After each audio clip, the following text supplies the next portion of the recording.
Hello students, welcome to Magnet Brains Hindi medium. मेरा नाम है अवनीश त्रिपाठी। तो यूपी बोर्ड के विद्यार्थियों के लिए ये खास स्पेशल सेशन है। हालांकि ये सभी स्टेट बोर्ड और सीबीएसई बोर्ड के लिए भी इंपॉर्टेंट है।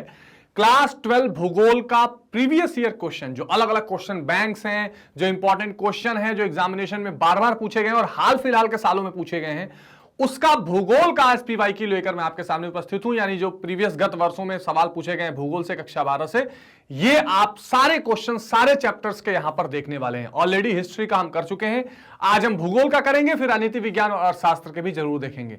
तो ये सारा इंपॉर्टेंट सेशन आपको मिल रहा है मैग्नेट ब्रेन्स हिंदी मीडियम के प्लेटफॉर्म पर, जहां पर आपको कक्षा 7 से 12 तक की सारी शिक्षा बिल्कुल निःशुल्क मिल रही है, जिसके लिए आपको कोई पेड सब्सक्रिप्शन नहीं लेना, ना किसी तरीके का आपको कूपन कोड या डिस्काउंट ऑफर की जरूरत पड़ेगी।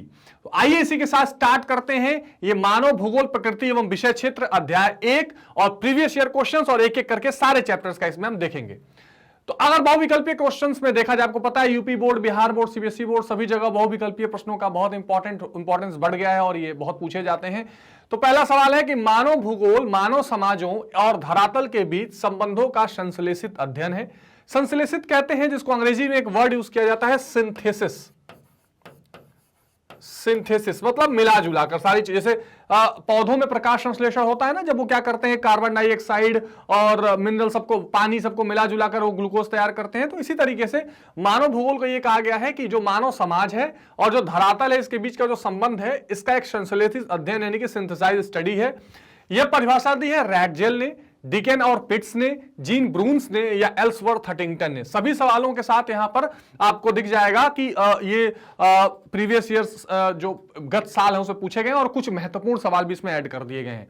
तो इसका सही जवाब हो जाएगा रैटजेल ने। ये बहुत इंपॉर्टेंट आपके भूगोल के संदर्भ के लिए इंपॉर्टेंट है रैटजेल नाम, इसको ध्यान रखिएगा, बहुत सारे क्वेश्चन इस पर बनेंगे। तो मानव भूगोल मानव समाज और धरातल के बीच संबंधों का संश्लेषित अध्ययन, ध्यान रखिएगा। यहां से आपको दो चीजें मिलती है। अगर मानव भूगोल की परिभाषा पूछी जाए तो आप इस लाइन को हूबहू लिख सकते हैं और यह परिभाषा है रैटजेल की। तो पहला सवाल यह था। अगला सवाल है मानव भूगोल अस्थिर पृथ्वी, यानी कि जो घूम रही है पृथ्वी, अस्थिर पृथ्वी और क्रियाशील मानव, एक्टिव जो ह्यूमन बीइंग है, इसके बीच परिवर्तनशील संबंध का अध्ययन है। मतलब पृथ्वी भी क्या है, एक्टिव है, वो गतिशील है, और मानव भी क्या है, वो भी गतिशील है। तो इसमें जो परिवर्तन आ रहे हैं, इसका जो अध्ययन होता है वो मानव भूगोल है। मानव भूगोल की ये परिभाषा किसने दी? रैटजेल ने, एलन सी सैंपल ने, वेदांत डी ला ब्लाश ने या जीन ब्रून्स ने। सही जवाब हो जाएगा एलन सी सैंपल। और ये क्या मानते हैं? ये सभी चीजों में पर्यावरण को बहुत प्रमुख मानते हैं। ठीक है, ये पूरे मानव भूगोल में पर्यावरण की भूमिका बहुत महत्वपूर्ण मानते हैं, ये ध्यान रखिएगा। तो एलन सी सैंपल ने ये बात कही थी कि मानव भूगोल जो है, और ये क्वेश्चन 2020 में ही पूछा गया, 21 में ही पूछा गया, 22 में नहीं तो 23 में बहुत ज्यादा इसका चांस बनता है। तो मानव भूगोल अस्थिर पृथ्वी और क्रियाशील मानव के बीच परिवर्तनशील संबंधों का अध्ययन है, और ये परिभाषा दी थी एलन सी सैंपल ने। ठीक बात, चलिए आगे देखते हैं। मानव भूगोल की निम्न में से कौन सी संकल्पना प्रकृति की सर्वोच्चता में विश्वास करती है? मैंने अभी आपको थोड़ी देर पहले बताया, जिसमें यह माना जाता है कि देखिए मानव भूगोल बेसिकली क्या है? ह्यूमन ज्योग्राफी मैंने आपको डिटेल में पढ़ाया। मानव भूगोल का मतलब यह है कि मानव जो है और उसके साथ जो प्रकृति है, इसके बीच का जो संबंध है, ठीक है, जो आप बायोटिक फैक्टर कहते हैं, वो कैसा दोनों मिलकर रिएक्शन देते हैं, कैसा वो एक तरह का रिस्पांस देते हैं और क्या स्थिति क्रिएट होती है, इस सब का अध्ययन मानव भूगोल है। अब यहां पर इस मानव भूगोल की अलग अलग संकल्पनाओं में जो नेचर या प्रकृति है, ये सबसे महत्वपूर्ण है। ये बात कौन मानता है? पर्यावरणीय निश्चयवाद के लोग मानते हैं, कि संभववाद के लोग मानते हैं, कि नौ निश्चयवाद के लोग मानते हैं, कि प्रत्यक्षवाद के लोग मानते हैं। तो इसका सही जवाब क्या हो जाएगा? इसका सही जवाब हो जाएगा पर्यावरणीय निश्चयवाद के लोग मानते हैं, और सैंपल का इसमें बहुत मेन नाम आता है। देखिए, ज्योग्राफी के सारे जो बुक 1 के चैप्टर्स हैं वो कंप्लीट कर दिए गए हैं। उसको आप सारे चैप्टर्स पढ़ लीजिए। चैप्टर 1 बुक 2 का भी कर दिया गया है, बाकी भी इस वीक से स्टार्ट हो जाएगा। नौ निश्चयवाद की संकल्पना किसने प्रस्तुत की? निम्नलिखित विद्वानों में से किसने नौ निश्चयवाद की संकल्पना दी? ग्रिफिथ टेलर ने, रैटजेल ने, एलन सी सैंपल ने, डिकेन और पिट्स ने। सही जवाब क्या हो जाएगा? ग्रिफिथ टेलर ने नौ निश्चयवाद की संकल्पना, जिसमें क्या एक इंपॉर्टेंट वर्ड था? रुको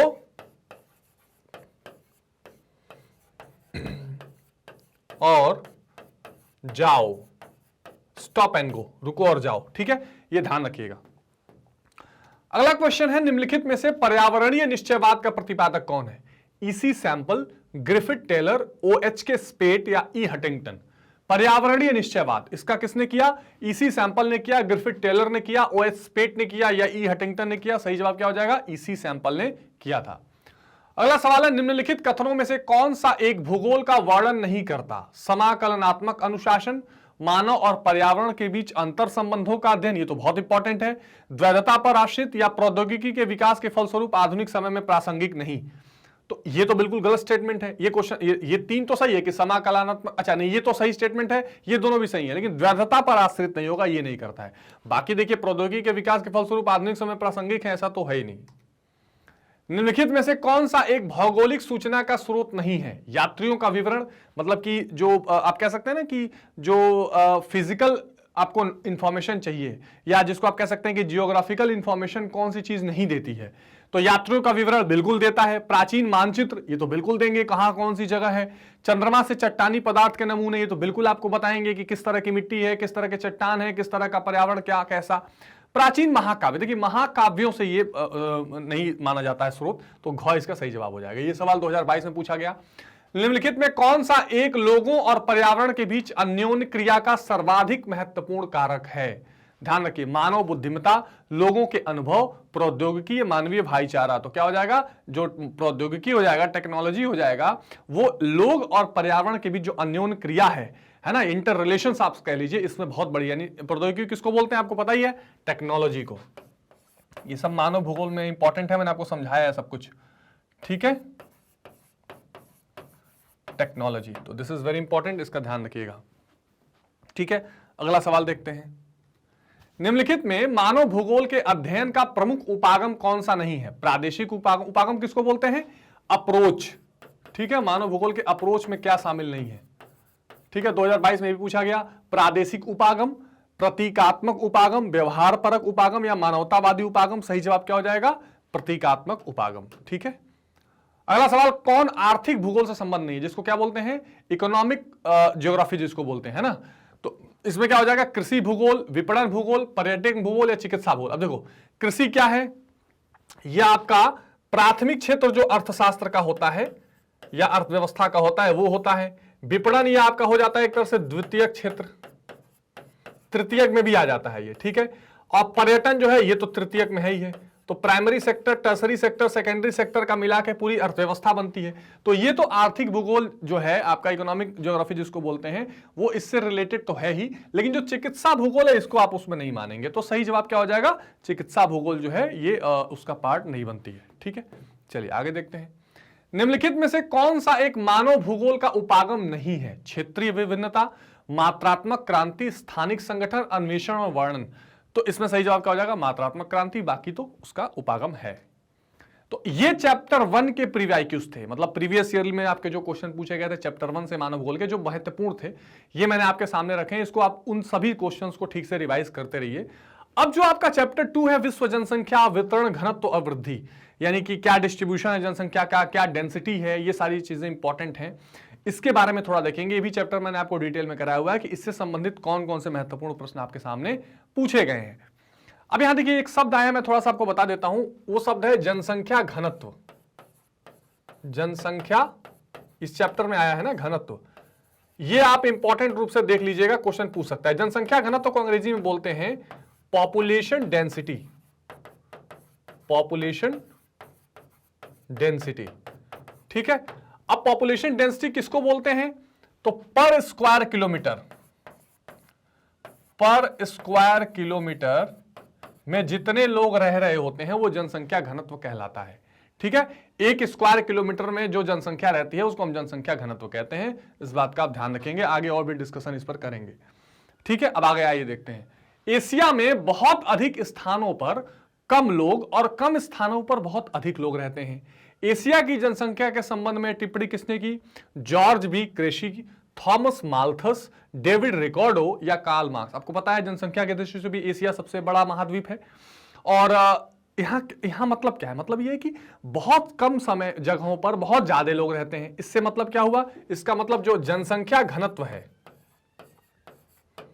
जो जनसंख्या घनत्व है एशिया में कई जगहों पर वो बहुत ज्यादा है।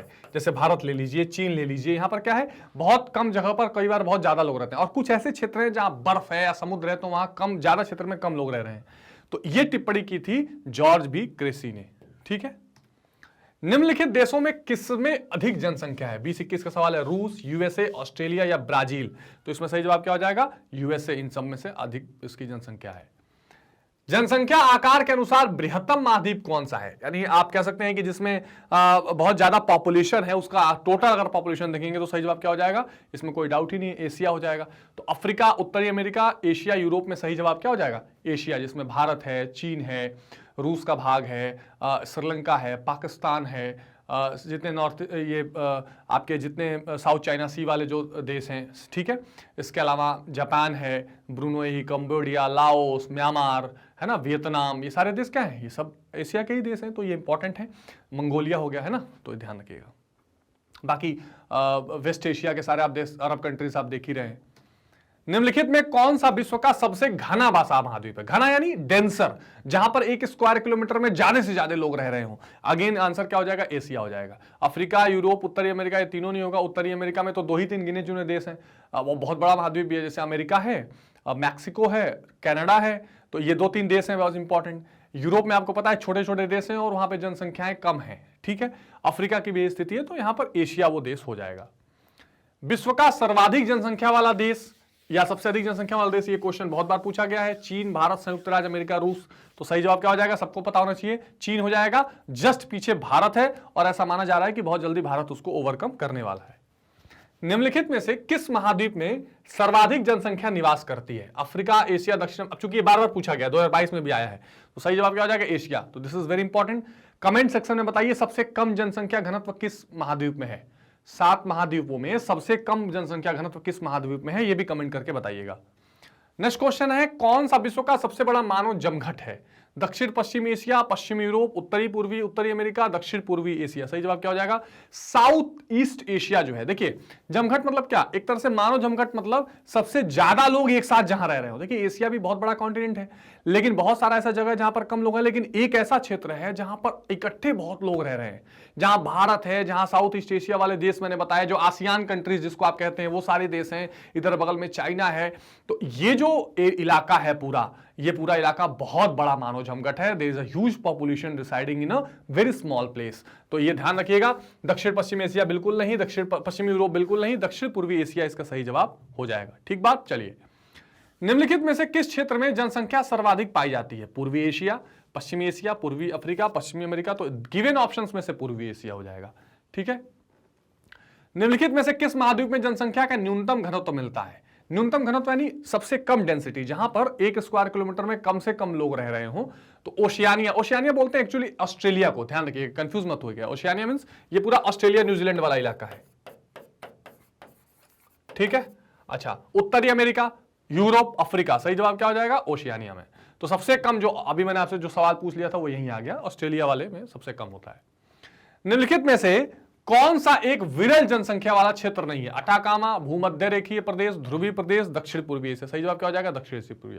तो ये विरल जनसंख्या वाला नहीं है, ज्यादा जनसंख्या वाला है। निम्नलिखित देशों में किसकी जनसंख्या सबसे अधिक है? अगेन अब इन ऑप्शंस में आपको अब सही बताना है। संयुक्त राज्य अमेरिका, बांग्लादेश, पाकिस्तान, अफगानिस्तान? सही जवाब क्या हो जाएगा? संयुक्त राज्य अमेरिका हो जाएगा, नो डाउट, इसमें कोई कंफ्यूजन ही नहीं है।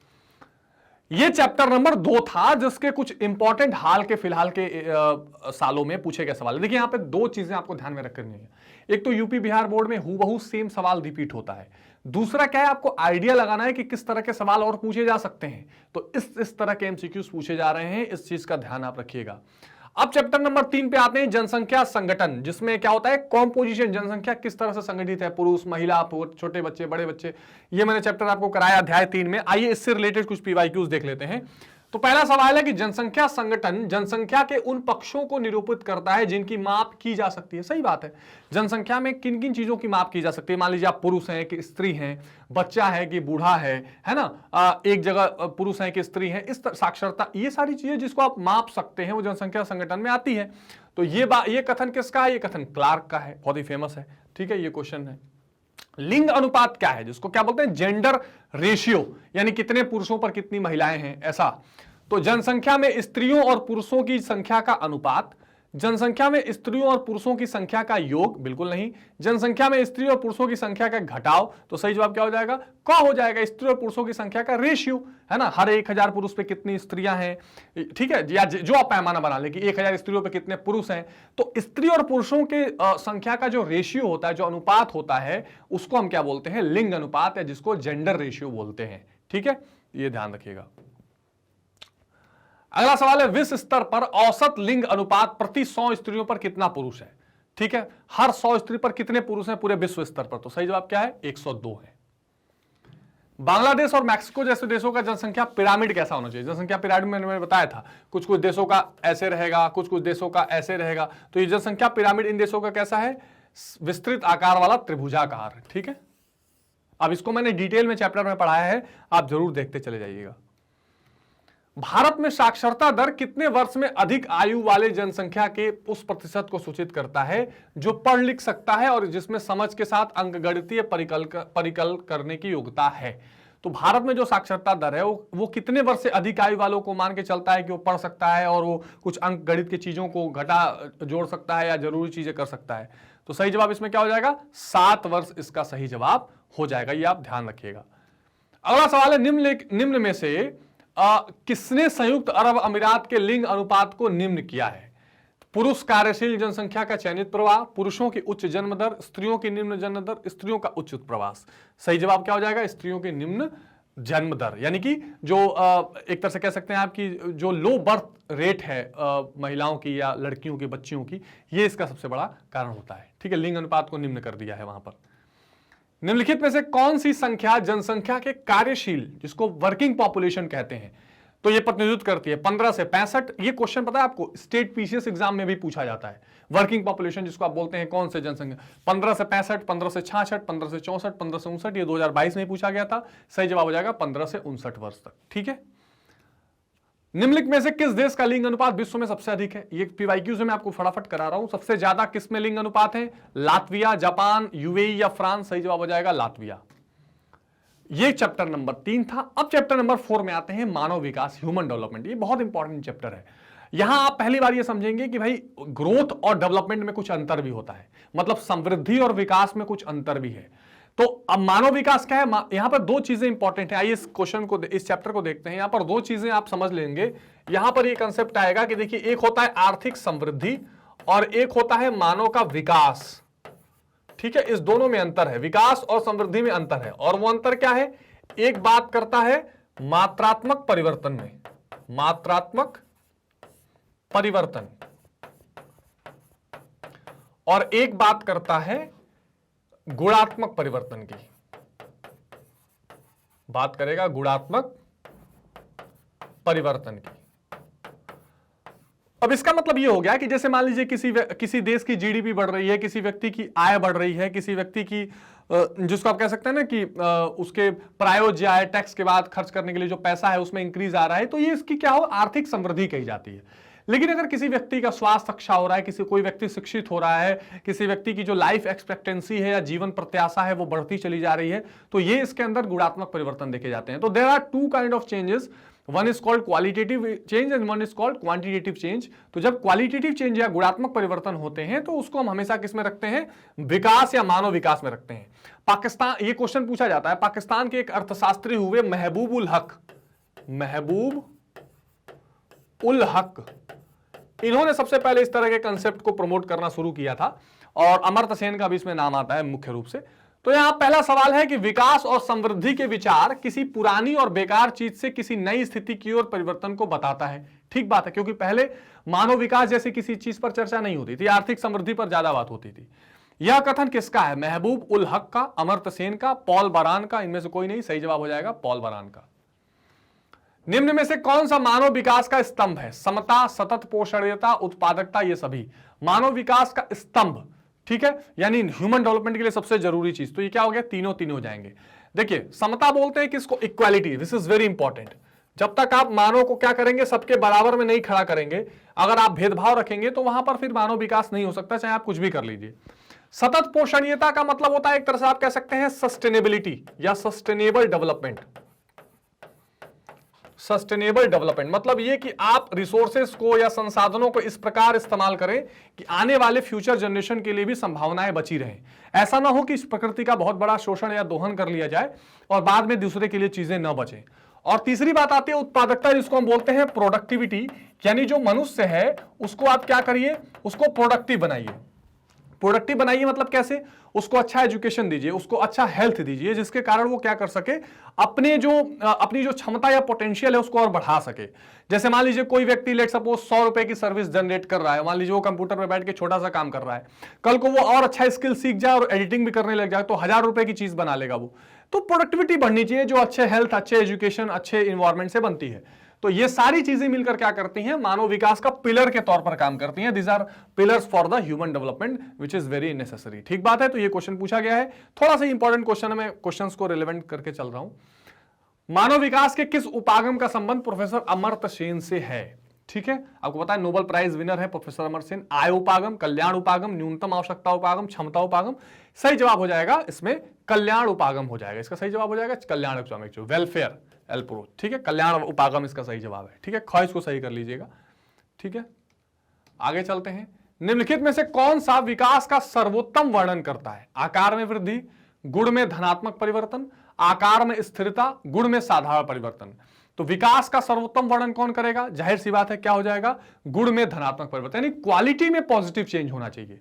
इसमें आकार में वृद्धि हो जाए, साधारण परिवर्तन हो जाए, आकार में स्थिरता हो जाए, दैट डजंट मीन। मात्रा यानी सब, ये सब क्वांटिटी है, लेकिन अगर क्वालिटी में कोई पॉजिटिव चेंज आ रहा है, अच्छा एजुकेशन हो रहा है, अच्छा हेल्थ हो रहा है, अच्छा फिजिक हो रहा है, अच्छे स्किल डेवलपमेंट हो रहे हैं, जिसको आप कहते हैं कौशल विकास, तो ये सारी चीजें जो है वो धनात्मक परिवर्तन को बताती हैं।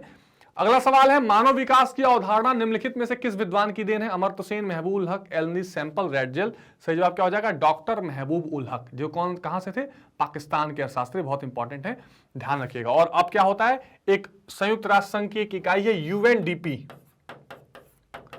United Nation Development Programme. ठीक है, संयुक्त राष्ट्र संघ विकास कार्यक्रम, और ये रिलीज करती है क्या? Human development index. ध्यान रखिएगा, मानव विकास सूचकांक, इसके सूचकांक पूछे जाते हैं। कमेंट सेक्शन में बताइए, भारत मानव विकास सूचकांक में किस स्थान पर है? बताइए जल्दी, भारत अभी हाल फिलहाल के मानव विकास सूचकांक में उसकी स्थिति क्या है? कमेंट में बताइएगा। चलिए अगला सवाल देखते हैं। तो ये चैप्टर नंबर 3 से था आपके लिए, चैप्टर नंबर 4 से था। अब आते हैं चैप्टर नंबर 5 पर, और वो चैप्टर है प्राथमिक क्रियाएं, जिसको आप क्या बोलते हैं? Primary activities. और इस चैप्टर से कौन कौन से प्रीवियस ईयर क्वेश्चंस पूछे गए हैं, इसको भी थोड़ा सा देख लेते हैं। तो अब देखते हैं इन सवालों को जरा सा। अब देखिए, एक तो मैंने प्राथमिक क्रिया आप लोगों को बताया है। देखिए, अभी थोड़ी देर पहले भी हम चर्चा कर रहे थे कि कोई भी जब अर्थव्यवस्था होती है, समझ लीजिए बहुत इंपॉर्टेंट है, क्योंकि आपके 3 चैप्टर आगे इसी पर रिलेटेड है। ठीक है, तो कोई भी जब अर्थव्यवस्था होती है तो उस अर्थव्यवस्था को बनाने के लिए 3 क्षेत्र होते हैं। ध्यान से समझ लीजिएगा इस बात को, किसी भी अर्थव्यवस्था को बनाने के 3 क्षेत्र होते हैं। तो एक क्षेत्र होता है प्राथमिक, ठीक है, एक क्षेत्र होता है प्राथमिक, जिसको हम बोलते हैं प्राइमरी। ठीक बात है। एक क्षेत्र होता है द्वितीयक, द्वितीयक, जिसको हम क्या बोलते हैं? सेकेंडरी। और एक होता है तृतीयक, जिसको हम बोलते हैं टर्सरी या सर्विस सेक्टर। आ गई बात समझ में? यानी प्राइमरी, सेकेंडरी और टर्सरी, प्राथमिक, द्वितीयक और तृतीयक, ये 3 क्षेत्र होते हैं। आ गई बात समझ में? अब ये जो प्राथमिक क्षेत्र होता है, ये रिलेटेड होता है कृषि से। किससे? कृषि से, जिसको हम एग्रीकल्चर बोलते हैं, या कृषि संबंधित और जो पशुपालन है, मुर्गी पालन है, सारी चीजें इसमें आती हैं, जिसको बोलते हैं एग्रीकल्चर एंड एलाइड एक्टिविटीज। ठीक बात। दूसरा होता है द्वितीयक यानी सेकेंडरी, जिसको हम बोलते हैं विनिर्माण, जिसको हम क्या बोलते हैं? विनिर्माण, या अंग्रेजी में कहते हैं मैन्युफैक्चरिंग इंडस्ट्रीज, जहां पर कच्चे माल को पक्के माल में तैयार किया जाता है। The raw material is turn into the finished या फाइनल गुड्स। एंड थर्ड होता है टर्सरी, या जिसको हम बोलते हैं सेवा क्षेत्र, जैसे जिसमें हम सर्विसेज देते हैं, जैसे टूरिज्म हो गया, पर्यटन जिसको बोलते हैं, जैसे टेलीकम्युनिकेशन हो गया, जैसे हेल्थ हो गया, जैसे एजुकेशन हो गया, जैसे मैं आपको पढ़ा रहा हूं, मैं आपको एक सर्विस दे रहा हूं। ये 3 क्षेत्र होते हैं। तो जो चैप्टर नंबर 5 है वो प्राथमिक क्षेत्र से जुड़ा हुआ है, जो प्रकृति या कृषि से संबंधित जो सारे क्रियाकलाप होते हैं।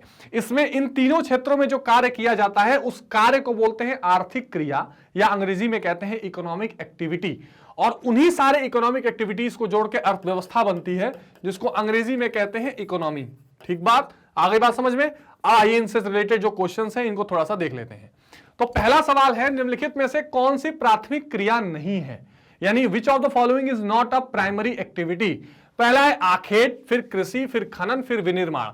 आखेट बोलते हैं एक तरह से शिकार करके जानवरों को पकड़ना खाना, बिल्कुल प्रकृति से रिलेटेड है, प्राथमिक क्रिया है। कृषि एग्रीकल्चर तो है, खनन यानी माइनिंग, ये भी उसी में आता है। विनिर्माण जिसको अंग्रेजी में क्या बोलते हैं मैन्युफैक्चरिंग, ये फैक्ट्री वाला काम है, ये द्वितीयक क्षेत्र का है, तो इसलिए क्या हो जाएगा यहां सही जवाब विनिर्माण हो जाएगा।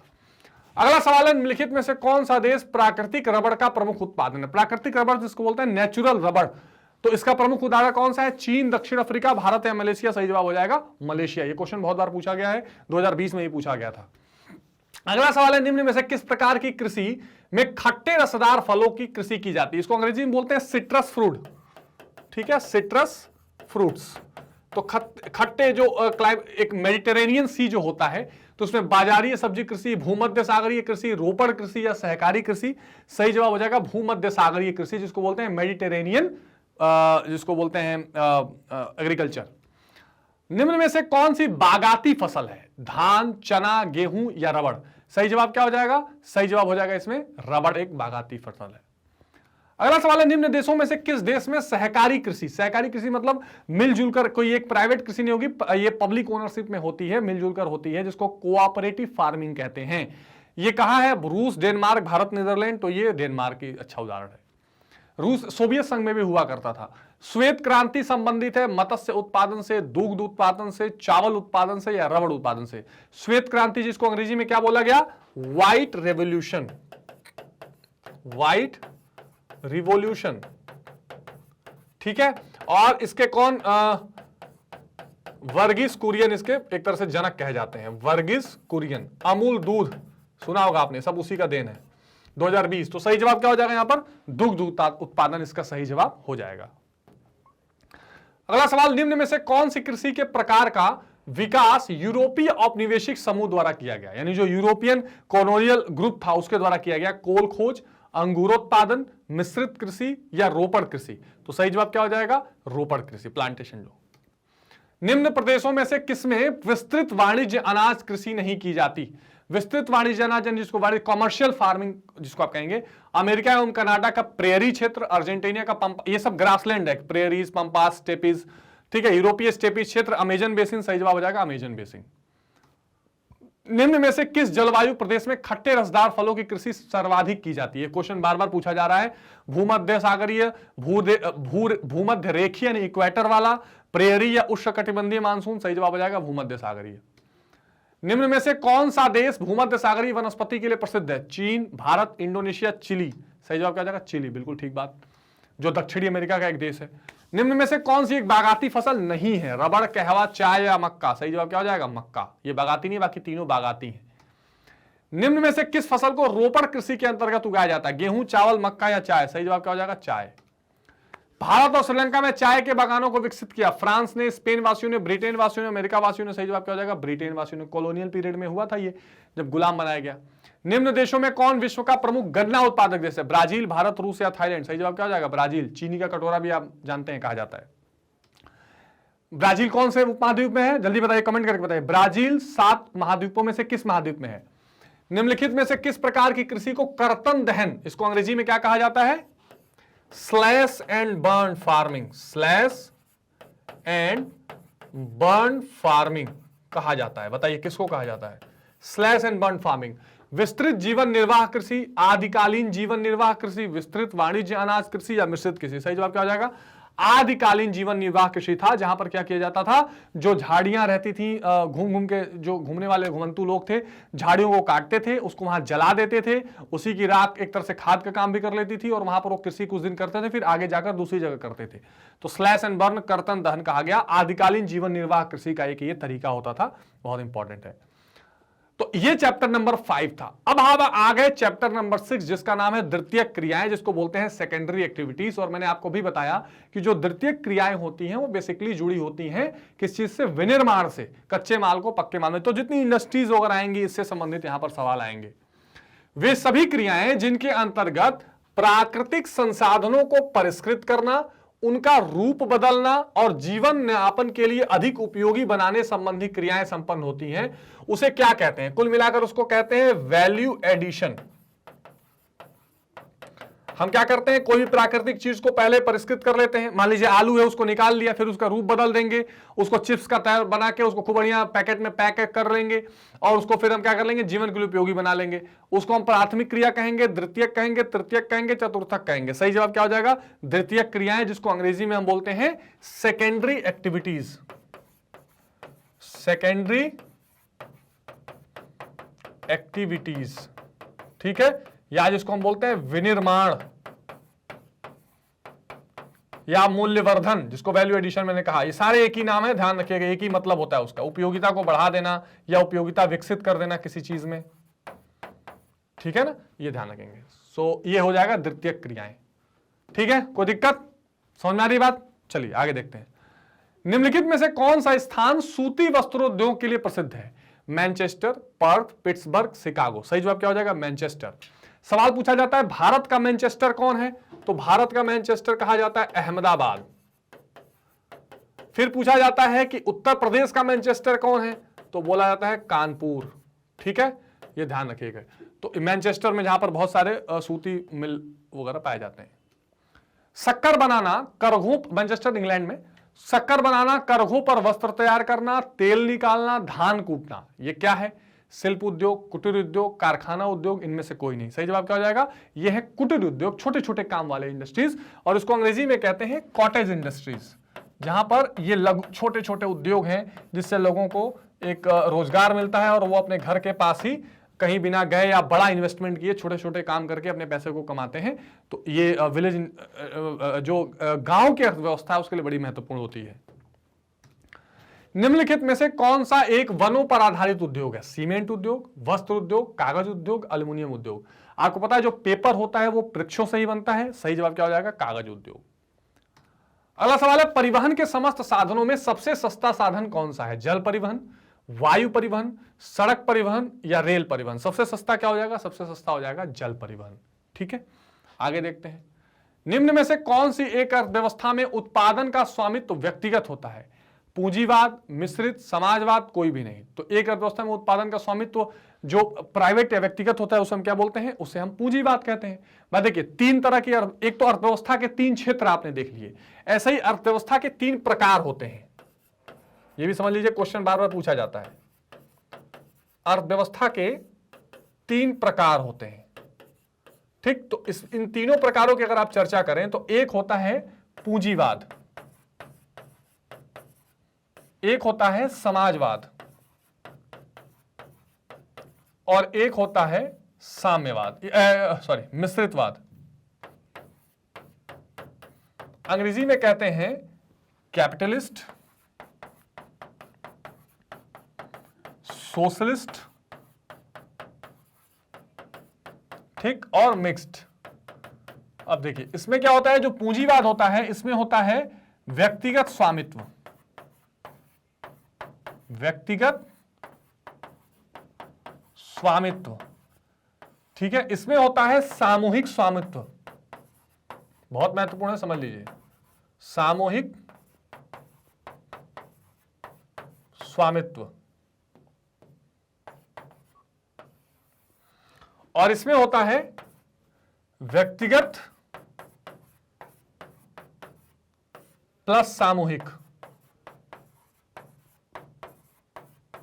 दोनों होता है, ठीक है। तो जो व्यक्तिगत स्वामित्व है, जो व्यक्तिगत स्वामित्व है, इसका मतलब ये हो गया कि किसी भी कंपनी, किसी भी फैक्ट्री या किसी भी बिजनेस में जो है लोगों को मालिक बनाया जाएगा, वो अपनी प्राइवेट ओनरशिप रख सकते हैं। जैसे मान लीजिए एग्जांपल, जैसे भारत में अंबानी है, अडानी है, ये सब बिजनेसमैन के नाम है, इनकी अपनी कंपनी हो सकती है, इनका अपना एक तरह से जिसको कहते हैं ना कि प्रॉपर्टी हो सकती है। जो समाजवादी देश होते हैं वो कहते हैं नहीं, किसी का कुछ प्राइवेट लैंड नहीं रहेगा, प्राइवेट कंपनी रहेगी, सब सरकारी रहेगा। यहां कहते हैं कि नहीं, सरकार और व्यक्तिगत दोनों को मिलाकर चलिए। 3 तरह की अर्थव्यवस्थाएं होती हैं और डिटेल में मैंने कराया हुआ है। ये 3 तरह की मैंने आपको बहुत शॉर्ट में बताया कि अर्थव्यवस्थाएं दुनिया में होती हैं। तो हालांकि अब दुनिया की 99% अर्थव्यवस्थाएं मिक्स्ड हो चुकी हैं, लेकिन फिर भी पूंजीवाद से जोड़ा जाता है यूएसए को, समाजवाद से जोड़ा जाता है, पहले यूएसएसआर था या आज का रूस या चीन कह लीजिए, ठीक है। हालांकि ये सब मिश्रित हो चुके हैं, मिश्रितवाद में अपना भारत, लेकिन शुरू से जो कंसेप्ट चल रहा है वो ऐसा चलता है। तो ये आप ध्यान रखेंगे, ये बहुत इंपॉर्टेंट है। तो ये व्यक्तिगत स्वामित्व, सामूहिक स्वामित्व और पूंजीवाद, ये 3 इंपॉर्टेंट है। तो यहां पर जब उत्पादन का स्वामित्व व्यक्तिगत या प्राइवेट होता है तो उसको हम क्या बोलते हैं, पूंजीवाद या कैपिटलिस्ट बोलते हैं, ठीक है। चलिए आगे देखते हैं। निम्न में से कौन सा एक प्रकार का उद्योग अन्य उद्योगों के लिए कच्चे माल का उत्पादन करता है?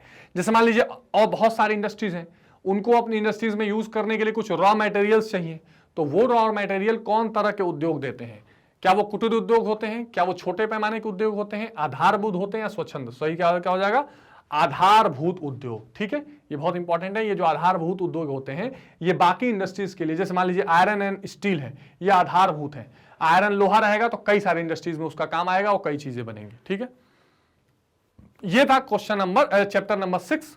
अब चैप्टर नंबर 7 आता है तृतीयक और चतुर्थक क्रियाकलाप, यानी वो क्रियाकलाप जो सेवा से जुड़े हैं, जो अनुसंधान से जुड़े हैं, जो तरह तरह के महत्वपूर्ण क्षेत्रों में कार्य करते हैं। अब देखिए, तो ये चैप्टर 7 के अगर कुछ एमसीक्यूज देखें तो पहला सवाल आ जाएगा कि निम्न में से कौन तृतीयक क्रियाकलाप से संबंधित है, यानी कि टर्सरी या सर्विस सेक्टर से संबंधित है? अध्यापक, डॉक्टर, वकील या ये सभी? सही जवाब क्या हो जाएगा, ये सभी हो जाएंगे।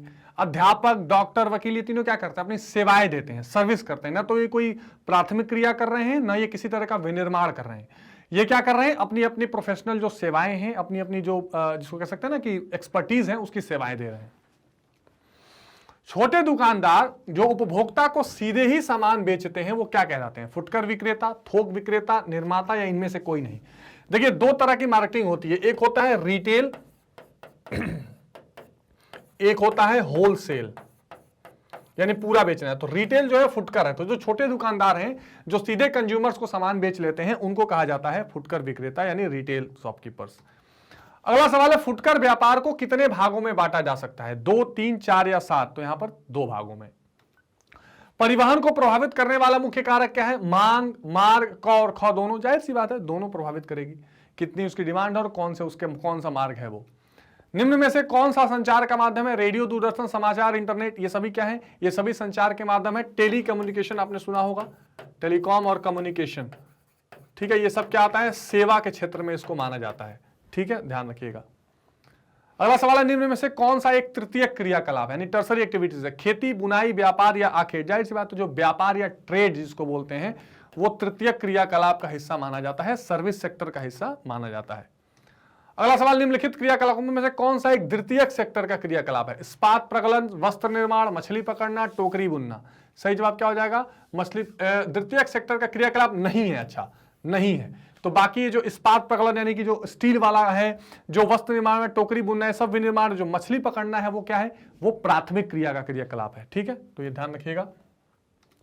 अगला सवाल, निम्नलिखित में से कौन सा सेक्टर दिल्ली, मुंबई, चेन्नई और कोलकाता को सर्वाधिक रोजगार देता है? प्राथमिक, द्वितीयक, पर्यटन, सेवा? जाहिर सी बात है, जो सेवा या सर्विस सेक्टर है इस समय सबसे ज्यादा, जिसको बोलते हैं ना मल्टीनेशनल कंपनीज हो गई, मेट्रोपॉलिटन सिटीज में सबसे ज्यादा अगर रोजगार कोई दे रहा है तो वो सर्विस सेक्टर दे रही है, चाहे एक्सपोर्ट सर्विस सेक्टर हो, चाहे वो टेलीकॉम हो, चाहे वो जिसको कहते हैं कि सॉफ्टवेयर इंजीनियरिंग हो, ये सारी चीजें क्या है, सेवा क्षेत्र हो जाती है। अगला सवाल है, वे काम जिनमें उच्च परिमाण और स्तर वाले अन्वेषण सम्मिलित होते हैं? अन्वेषण यानी जिसको आप बोलते हैं इन्वेस्टिगेशन या रिसर्च की कुल मिलाकर बात की जा रही है, ठीक है। तो बड़े बड़े रिसर्च होते हैं, तो ये क्या है, द्वितीयक, पंचम, चतुर्थ, प्राथमिक। तो ये सही जवाब क्या हो जाएगा, ये चतुर्थ क्रियाकलाप हो जाते हैं, तृतीयक से भी ऊपर ये क्रियाकलाप हो जाते हैं। निम्नलिखित में से कौन सा क्रियाकलाप चतुर्थ सेक्टर संबंधित है? संगणक विनिर्माण, विश्वविद्यालय अध्यापन, कागज और कच्ची लुगदी का निर्माण, पुस्तकों का मुद्रण। तो जो विश्वविद्यालय अध्यापक हैं, जो प्रोफेसरशिप कर रहे हैं, रिसर्च कर रहे हैं, वो चले जाएंगे उसमें। तो ये चैप्टर नंबर था 9। और अब आते हैं हम चैप्टर नंबर 10 यानी कि मानव बस्ती पर। ये एक इंपॉर्टेंट चैप्टर है, बुक 1 का आप कह सकते हैं, अंतिम चैप्टर के रूप में हम इसको देखते हैं। ये भूगोल का बहुत ही महत्वपूर्ण चैप्टर है। अब इसमें अगर आप देखें तो भारत की ग्रामीण वस्तुओं को बृहद तौर पर कितने वर्गों में वर्गीकृत किया गया है, तो ये बहुत इंपॉर्टेंट क्वेश्चन है। 3, 4, 7 और 10, सही जवाब हो जाएगा 4। कौन सा एक पर्यटन नगर है, ये 2020-22 दोनों में पूछा गया था, दिल्ली, चंडीगढ़, प्रयागराज, नैनीताल, सही जवाब क्या हो जाएगा, नैनीताल हो जाएगा। बाकी प्रयागराज को धार्मिक में आप जोड़ते हैं, दिल्ली तो एक तरह से राजकीय शहर है और चंडीगढ़ भी प्रशासकीय शहर है। कौन सा धार्मिक नगरी के रूप में जाना जाता है, अयोध्या, वाराणसी, प्रयागराज, ये तीनों के तीनों क्या है, ये और तीनों के तीनों उत्तर प्रदेश में ही है, ये धार्मिक नगरी के तौर पर जानते हैं। ठीक है, निम्न में से कौन सा दुर्ग नहर का उदाहरण है, दुर्ग नगर यानी जिसको फोर्टिफाइड किले नुमा बोलते हैं, आगरा, हैदराबाद, जयपुर, ये सभी, तो इन सभी में आप देखेंगे तो एक दुर्ग किला आया, ऐसा बड़ी बड़ी दीवारें, ऊंची दीवारें, इस तरह की चीजें मिलेंगी। निम्न में से कौन सा 10 लाखी नगर नहीं, 10 लाखी मतलब जिसको बोलते हैं, इसको एक तरह से आप कह सकते हैं कि टायर 1 सिटीज होती हैं और मेट्रोपॉलिटन सिटीज होती हैं, 10 लाख से ऊपर की जनसंख्या होती है। अलीगढ़, आगरा, कानपुर, लखनऊ, तो इसमें जो अलीगढ़ है ये छोटा है, बाकी तीनों होते हैं। कौन सा नगर नदी तट पर अवस्थित नहीं है, नदी तट पर कौन सा नहीं है, आगरा आपको पता ही है नदी पर है, भोपाल, पटना, कोलकाता। तो आगरा आपको पता है यमुना नदी, पटना में गंगा नदी, कोलकाता में भी हुगली और गंगा ही है, लेकिन जो भोपाल है ये झीलों का शहर है, यहां पर झील है, नदी आपको किनारे नहीं मिलेगी, बल्कि भोपाल से किनारे आप होशंगाबाद तरफ जाएंगे तो आपको नर्मदा मिल जाएंगी। तो सही जवाब इसमें क्या हो जाएगा, भोपाल हो जाएगा। कौन सा एक नगरीकरण की समस्या नहीं है, मलिन बस्तियां बिल्कुल समस्या है, विस्तृत कृषि, औद्योगिकरण, यातायात की समस्या। तो ये जो 1, 2 और 1, 3 और 4 हैं, ये तीनों समस्याएं हैं जो नगरों को प्रभावित करती हैं, नगरों में परेशानी इसके कारण होती है। लेकिन जो विस्तृत कृषि है कहीं ना कहीं ये गांव की समस्या है, तो इससे आप कह सकते हैं कि ख इसका सही जवाब हो जाएगा। अगला सवाल है, निम्नलिखित में से किस प्रकार की बस्तियां सड़कों, नदियों और नहरों के किनारे होती हैं, वृत्ताकार, चौकमही, रेखीय या वर्गाकार। तो सही जवाब क्या हो जाएगा, जो रेखीय होती हैं ये नदियों के किनारे या सड़कों के किनारे, जैसे मान लीजिए ऐसी कुछ ऐसा बह रही है नदी, इसके किनारे किनारे शहर हो जाएंगे, तो ये रेखीय शहर हो जाते हैं, ये आप ध्यान रखिएगा। निम्नलिखित नगरों में कौन सा एक पर्यटन नगर है, मथुरा, पंचमढ़ी, रुड़की, रानीगंज। सही जवाब क्या हो जाएगा, पंचमढ़ी। तो ये मध्य प्रदेश, बहुत इंपॉर्टेंट ये पहाड़ियां हैं। अब आते हैं हम बुक 2 में, यानी बुक नंबर 2, जिसमें भारत के भूगोल से संबंधित चीजें हैं, और पहला सवाल ही है जनसंख्या, वितरण, घनत्व, वृद्धि और संगठन, पहला चैप्टर है। आइए इस पर कुछ सवाल देखते हैं। तो पहला सवाल इसमें आ जाएगा कि भारत की पहली जनगणना कब हुई थी, 1865। ये बहुत ही इंपॉर्टेंट क्वेश्चन है। 1872, 1881, 1892, सही जवाब क्या हो जाएगा, 1872।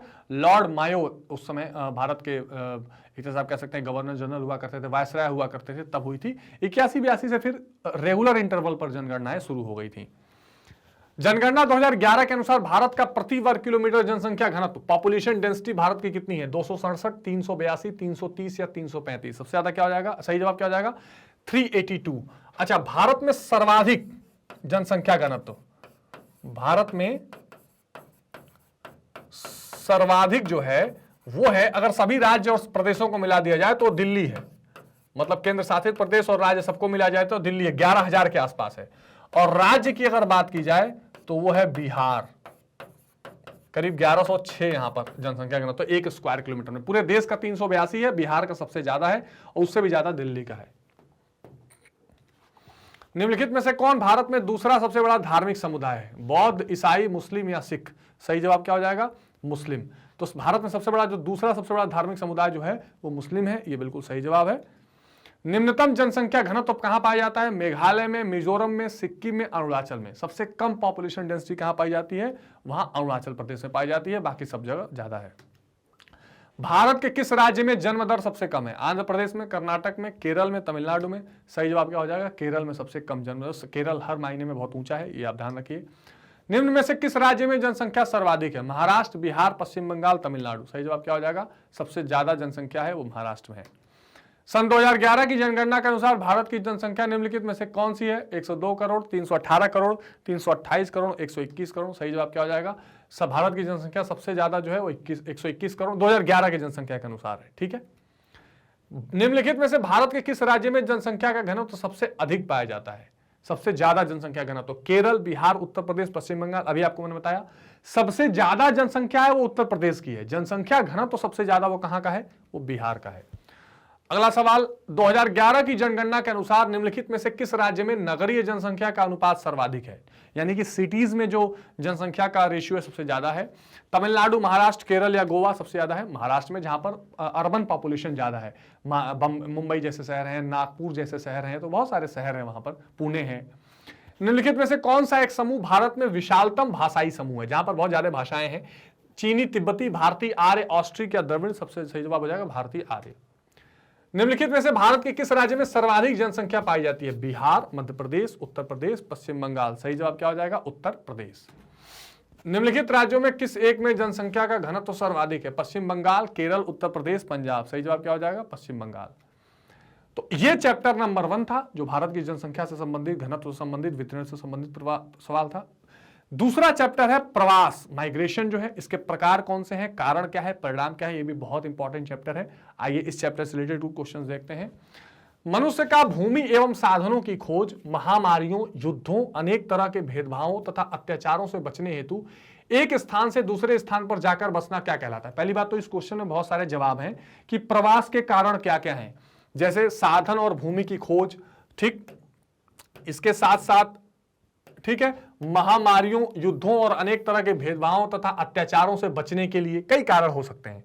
इसको क्या कहा जाता है? प्रवास, देशांतरण, स्थानांतरण या सभी, तो इसको कहा जाता है प्रवास, जिसको अंग्रेजी में क्या बोलते हैं? अच्छा, देशांतर, स्थानांतरण, ये तीनों के तीनों आप कह सकते हैं। तो सही जवाब क्या हो जाएगा? ये सभी हो जाएगा। तो ये प्रवास यानी माइग्रेशन से रिलेटेड सवाल है। अगला सवाल है, भारत में प्रवास के संबंध में सूचनाएं कौन जारी करता है? गृह मंत्रालय, कानून मंत्रालय, विदेश मंत्रालय, भारतीय जनगणना विभाग? तो जनगणना विभाग बताता है कितने लोग एक जगह से दूसरे जगह जा चुके हैं। अगला सवाल है, मलिन बस्तियां सर्वाधिक कहां हैं? महाराष्ट्र में, राजस्थान में, तमिलनाडु में, केरल में? तो आपको बताइए महाराष्ट्र में धारावी आपने सुना होगा, बहुत बड़ी झोपड़पट्टी है पूरी दुनिया में एक तरह से। निम्नलिखित में से कौन सा भारत में पुरुष प्रवास का मुख्य कारण है? देखिए, पुरुष और महिलाओं दोनों का अलग अलग कारणों से प्रवास देखा जाता है। जैसे महिलाओं में प्रवास का एक बड़ा कारण भारत में विवाह है, विवाह के कारण उनको घर छोड़ के दूसरे घर में जाना पड़ता है। पुरुषों में देखा जाए तो शिक्षा, व्यवसाय, काम और रोजगार, विवाह? तो सही जवाब क्या हो जाएगा? उनको वर्क एंड एम्प्लॉयमेंट के लिए ज्यादा जाना पड़ता है, और विवाह अगर आएगा तो महिलाओं के संदर्भ में आएगा। किस राज्य में सर्वाधिक संख्या में अप्रवासी आते हैं? उत्तर प्रदेश, दिल्ली, महाराष्ट्र, बिहार? तो सही जवाब क्या हो जाएगा? महाराष्ट्र में पूरे देश से सबसे ज्यादा माइग्रेटेड लोग आते हैं, इसलिए वहां के पॉपुलेशन डेंसिटी भी बढ़ती जाती है। भारत में प्रवास की निम्नलिखित धाराओं में कौन सी एक धारा पुरुष प्रधान है? ग्रामीण से ग्रामीण, नगरीय से ग्रामीण, ग्रामीण से नगरीय या नगरीय से नगरीय? तो आपको पता है ग्रामीण से नगरीय जो माइग्रेशन है, यानी गांव से शहरों की ओर माइग्रेट करना, ये पुरुषों में सबसे ज्यादा पाया जाता है कि वो गांव छोड़ के शहरों की तरफ आते हैं काम और रोजगार की तलाश में। अगला सवाल है, निम्न में से किस नगरीय समूहन में प्रवासी जनसंख्या का अंश सबसे ज्यादा है? मुंबई नगरीय समूहन, दिल्ली नगरीय समूहन, बेंगलुरु नगरीय समूहन या चेन्नई नगरीय समूहन? सही जवाब क्या हो जाएगा? मुंबई नगरीय समूहन। तो ये चैप्टर नंबर 2 था। अब हम आएंगे चैप्टर नंबर 3, जिसको हम बोलते हैं मानव विकास या ह्यूमन डेवलपमेंट। ये भी इंपॉर्टेंट एक चैप्टर है। अब इसमें पहला कार्यक्रम क्वेश्चन देखें तो संयुक्त राष्ट्र विकास कार्यक्रम यूएनडीपी द्वारा प्रथम मानव विकास रिपोर्ट का प्रकाशित किया गया। मैंने आपको बताया था कि यूएनडीपी क्या प्रकाशित करती है? मानव विकास सूचकांक, मानव विकास सूचकांक, जिसको बोलते हैं ह्यूमन डेवलपमेंट इंडेक्स। ये कौन जारी करता है? यूएनडीपी जारी करती है, बहुत इंपॉर्टेंट है। तो सबसे पहले कब जारी किया गया था? सबसे पहले 1990 में जारी किया गया था। ठीक है, अगला सवाल है, स्वच्छ भारत मिशन कब शुरू किया गया? अक्टूबर 2014, दिसंबर 2014, जनवरी 2015, जून 2015? तो ये अक्टूबर 2014 हो जाएगा, खास करके 2 अक्टूबर गांधी जयंती से इसको ठीक से शुरू किया गया था। जनगणना 2011 के अनुसार भारत में 0 से 6 आयु वर्ष के बच्चों का लिंग अनुपात कितना है? तो ये है 919। ठीक है, यानी कि 0 से 6 वर्ष के आयु में कितने पुरुषों पे कितनी महिलाएं, ये चीज है। जनगणना 2011 के अनुसार भारत में कुल साक्षरता कितना प्रतिशत है? 73%, 73.5, 74, 74.6? सही जवाब क्या हो जाएगा? 73%। ये बहुत इंपॉर्टेंट क्वेश्चन है, ध्यान रखिएगा। लिटरेसी रेट, जनगणना 2011 के अनुसार भारत के किस राज्य में साक्षरता दर सबसे ज्यादा है? मिजोरम, केरल, गोवा? इनमें से कोई नहीं। सही जवाब केरल हो जाएगा। यहां पर जो लिटरेसी रेट है बहुत सबसे ज्यादा है। मानव विकास सूचकांक में भारत के निम्नलिखित राज्यों में किसकी कोटि उच्चतम है? तमिलनाडु, पंजाब, केरल या हरियाणा? सही जवाब क्या हो जाएगा? केरल हो जाएगा। यहाँ पे हेल्थ, एजुकेशन, लाइफ एक्सपेक्टेंसी, सारी चीजें क्या है? सभी राज्यों से बेहतर है, अच्छी है। भारत के निम्नलिखित राज्यों में से किस एक में स्त्री साक्षरता बिल्कुल कम है? जम्मू कश्मीर, अरुणाचल, झारखंड या बिहार? सही जवाब बिहार हो जाएगा, सबसे कम साक्षरता दर है। भारत के निम्नलिखित राज्यों में किस एक में 0 से 6 आयु के वर्ग के बच्चों में लिंग अनुपात न्यूनतम है? गुजरात, हरियाणा, पंजाब, हिमाचल। सही जवाब क्या हो जाएगा? हरियाणा हो जाएगा। यहां पर खास करके पुरुषों के मुकाबले महिलाओं की जो संख्या है वो बहुत कम पाई जाती है। भारत के निम्नलिखित केंद्र शासित प्रदेशों में से किस एक की साक्षरता दर अधिक है? लक्षद्वीप, चंडीगढ़, दमन और दीव, अंडमान और निकोबार। सही जवाब क्या हो जाएगा? लक्षद्वीप हो जाएगा। तो ये चैप्टर नंबर 3 था मानव विकास से संबंधित, जिसमें आप देखेंगे कि मानव की साक्षरता, मानव के स्वास्थ्य, मैंने आपको पहले ही बताया है कि जो गुणात्मक परिवर्तन होते हैं उससे संबंधित ये सवाल थे भारत के संदर्भ में। अच्छा, एक क्वेश्चन मैंने आपको शुरू में पूछा है कि मानव विकास सूचकांक में भारत की स्थिति क्या है, बताइए। बहुत इंपॉर्टेंट सवाल है, इस पर आप गौर करके देखिएगा जरूर। मानव बस्तियां, अब चैप्टर नंबर 4, इस पर देखते हैं अगला सवाल। तो मानव बस्तियां पृथ्वी के धरातल पर होने वाली मानवीय क्रियाओं और रचनाओं में सबसे अधिक स्पष्ट, महत्वपूर्ण और ठोस रचना है। यह कथन किसका है? मम्फोर्ड, ब्रूस, ब्लॉश या गोटमैन का। सही जवाब हो जाएगा ब्रून्स का। प्राचीन काल में सभी मानव बस्तियां डैश और डैश पर ही आधारित थी, पशु चारकों पर, कृषकों पर, विकल्प ख और ख दोनों पर। तो सही जवाब क्या हो जाएगा? ख और ख बने पशु चारक और कृषक। जाहिर सी बात है, पहले क्या होते थे? पहले कुल मिला के आर्थिक क्रियाएं जो होती थी वो केवल प्राथमिक रहती थी, है ना। जो आर्थिक क्रियाएं रहती थी वो ज्यादातर क्या रहती थी? वो प्राथमिक रहती थी, यानी प्राइमरी रहती थी। तो यहां पर फिर जो पशु चारक हैं, पशु चारक और जो कृषक, इन्हीं दोनों से मिलाकर अर्थव्यवस्थाएं बनती थी, इन्हीं दोनों से मिलाकर जो मानव बस्तियां हैं वो बनती थी। ये ध्यान रखिएगा आप। अगला सवाल है इग्लू का निर्माण। आपने देखा होगा बर्फ के जगहों पर वो एक गुंबद नुमा चीज बनाई जाती है। चीन के लोयस में, अफ्रीका के सवाना में, ध्रुवीय क्षेत्र में। तो सबसे ज्यादा बर्फ कहां आएंगे? पोल पर। तो ध्रुवीय क्षेत्र इसका सही जवाब हो जाएगा। विश्व में 10 लाख की आबादी को पार करने वाला पहला नगर कौन? लंदन, न्यूयॉर्क, दिल्ली या बीजिंग। सही जवाब हो जाएगा लंदन। अब अगला सवाल है, देखिए 2020, 21, 22 सब में पूछा गया है। निम्न में से किस प्रकार की बस्तियां सड़क, नदी या नहर के किनारे होती हैं?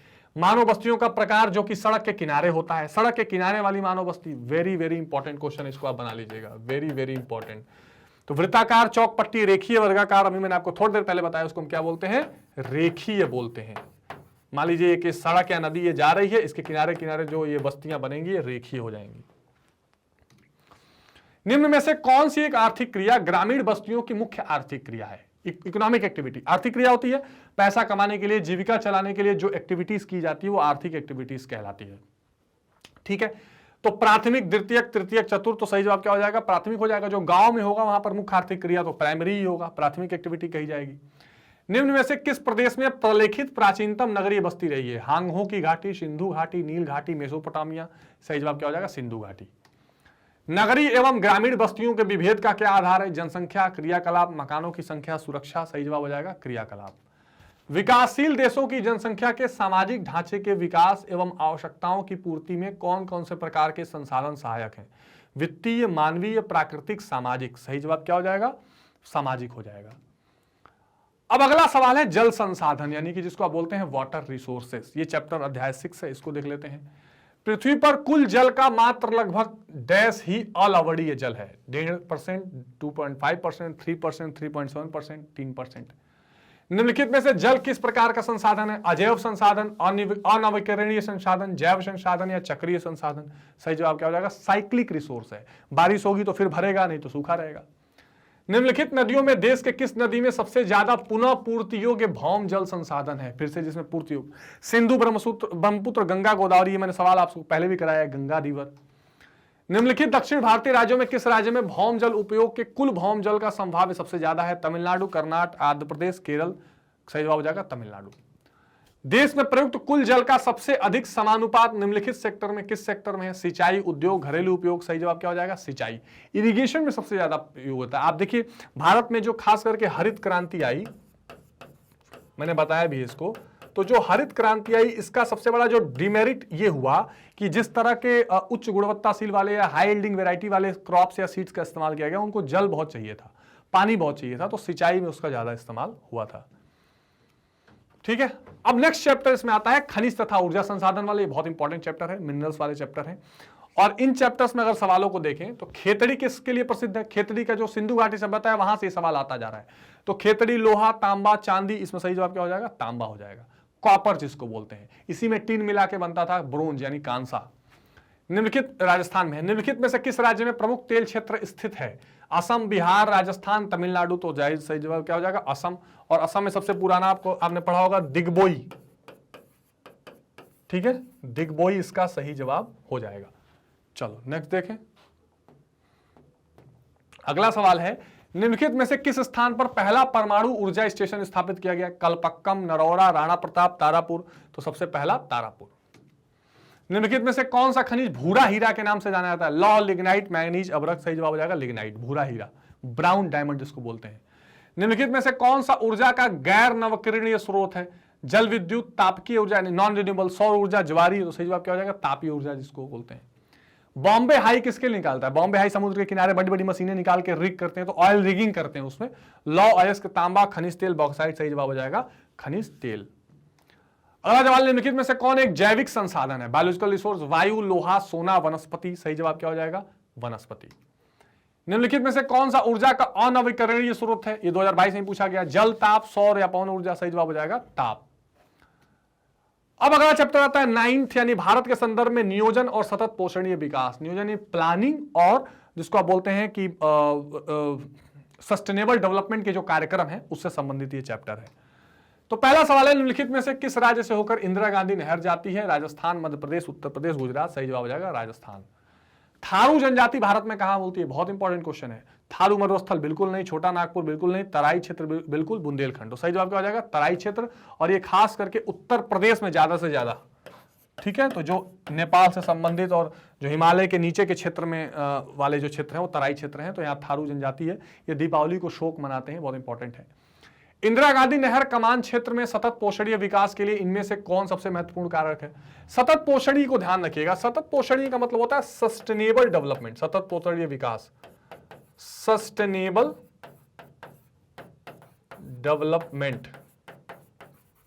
इसका मतलब यह होता है कि आप आज की जनसंख्या का या आज की स्थिति में इस प्रकार विकास करें कि आने वाले समय के जिसको आप बोल सकते हैं कि जनसंख्या है, आने वाले समय के जो लोग हैं उनको संसाधनों की कमी ना हो। तो कृषि विकास, परितंत्र विकास, परिवहन विकास या भूमि उपनिवेशन। सही जवाब क्या हो जाएगा? परितंत्र विकास। डैश में पिछड़े क्षेत्रों पर राष्ट्रीय समिति ने 600 मीटर से अधिक ऊंचाई वाले सभी पर्वतीय क्षेत्रों को पिछड़े पर्वतीय क्षेत्रों में शामिल करने की सिफारिश की। 1980, 81, 82। सही जवाब क्या हो जाएगा? 1981।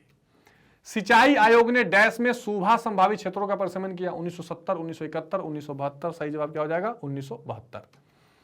प्रादेशीय नियोजन का क्या संबंध है? आर्थिक व्यवस्था के विभिन्न सेक्टरों का विकास, क्षेत्र विशेष के विकास का उपागम, परिवहन, जल तंत्र में क्षेत्रीय अंतर, ग्रामीण क्षेत्रों का विकास। सही जवाब क्या हो जाएगा? क्षेत्र विशेष के विकास का उपागम। आईटीडीपी निम्नलिखित में से किस संदर्भ में वर्णित है? समन्वित पर्यटन विकास प्रोग्राम, समन्वित यात्रा विकास परियोजना, समन्वित जनजातीय विकास प्रोग्राम, समन्वित परिवहन विकास प्रोग्राम। तो सही जवाब क्या हो जाएगा? समन्वित जनजातीय विकास प्रोग्राम। ठीक है, तो इसको कह सकते हैं integrated tribal development programme, ITDP. ITDP, integrated tribal development programme. बहुत इंपॉर्टेंट क्वेश्चन है, 2021 में पूछा भी गया था। क्षेत्रीय और सामाजिक विषमताओं को दूर करने के लिए योजना आयोग ने किस योजना का उपागम प्रस्तुत किया? लक्ष्य या लक्ष्य समूह। तो सही जवाब क्या हो जाएगा? क और ख दोनों। हालांकि अब तो योजना आयोग की जगह पे नीति आयोग आ चुका है। अब अगला अध्याय है भौगोलिक परिप्रेक्ष्य में चयनित कुछ मुद्दे और समस्याएं। बहुत इंपॉर्टेंट और आखिरी चैप्टर था ये, बहुत इंपॉर्टेंट था। इससे भी सवाल देख लेते हैं। पहला है, वायु प्रदूषण नहीं होता है कारखानों के क्षेत्र में, स्वच्छ वायु के क्षेत्र में, मलिन बस्तियों के क्षेत्र में, बस अड्डों के पास। तो नहीं होता है कहां पर? स्वच्छ वायु के क्षेत्र में नहीं होता है एयर पॉल्यूशन। केंद्र सरकार ने नमामि गंगे, नमामि गंगे क्या है? गंगा को साफ करने यानी जल प्रदूषण से संबंधित सवाल है। कब प्रस्तुत किया, मंजूरी दिया? 7 जुलाई 14, 7 जुलाई 15, 7 जुलाई 16। इनमें से सही जवाब क्या हो जाएगा? 7 जुलाई 2016 को। सौर एक धीमी गति वाला मृत्युदंड है। बिल्कुल सही, बहुत इंपॉर्टेंट ये लाइन है। ये किसका लाइन है? डॉक्टर वर्नन डुडसन का, रॉबर्ट कोच का, राजेंद्र सिंह का। सही जवाब क्या हो जाएगा? डॉक्टर बर्न नुडसन का। निम्नलिखित में से सर्वाधिक प्रदूषित नदी कौन सी है? ब्रह्मपुत्र, सतलज, यमुना, गोदावरी। सही जवाब क्या हो जाएगा? यमुना। कौन सा एक अम्ल वर्षा, अम्ल वर्षा बोलते हैं एसिड रेन को, इसमें सल्फ्यूरिक एसिड, नाइट्रिक एसिड सब मिल जाता है। और ये उत्तर प्रदेश के आगरा के क्षेत्रों में जहां पर फैक्ट्रीज और इंडस्ट्रीज है वहां पर ज्यादा है। जल प्रदूषण, भूमि प्रदूषण, शोर प्रदूषण, वायु प्रदूषण। ये वायु प्रदूषण है। बारिश होती है तो उसमें वो घुल मिलकर फिर पूरी तरह से ये जमीन पर गिरता है, एसिड रेन। प्रतिकर्ष और अपकर्ष कारक किसके लिए उपकर्ष हैं? प्रवास, भू निम्नीकरण, गंदी बस्तियां, वायु प्रदूषण। ये दोनों माइग्रेशन के लिए है प्रतिकर्ष कारक। एक पुश फैक्टर होता है, एक पुल फैक्टर होता है। ठीक है, अब अगला इसमें एक जिसको आप कह सकते हैं कि प्रोजेक्ट बेस्ड क्वेश्चंस है, तो आंकड़े, स्रोत और संकलन से अगर आप सवाल निकालें तो स्रोत से प्राप्ति के आधार पर आंकड़ों को कितने भाग में बांटा गया है? 2, 3, 4। सही जवाब क्या है? 2। प्राथमिक और secondary, primary source, secondary source, 2 sources होते हैं।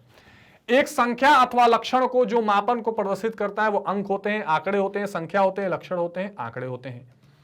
एकल आधार सामग्री एकमात्र माप है, तालिका, आदित्य, वास्तविक संसार, सूचना। तो क्या हो जाएगा? वास्तविक संसार का जो एकल आधार है। एक मिलान चिन्ह में 4 एंड क्रॉसिंग 5th द्वारा समूहीकरण करते हैं। 4 एंड क्रॉस विधि, मिलान चिन्ह विधि, आवृत्ति अंकित विधि, समावेश विधि। सही जवाब हो जाता है 4 एंड क्रॉस विधि। आंकड़ों का प्रक्रमण वाले चैप्टर से अगर आप सवाल देखें तो आंकड़ों के विश्लेषण के लिए कौन सी विधि का उपयोग किया जाता है? केंद्रीय प्रवृत्ति की माप, प्रकीर्णन की माप, संबंध की माप। तो क्या होते हैं? ये सारे के सारे मापों को देखा जाता है। बहुलक शब्द फ्रेंच भाषा के किस शब्द से? मीन, मीडियन, मोड आपने सुना होगा।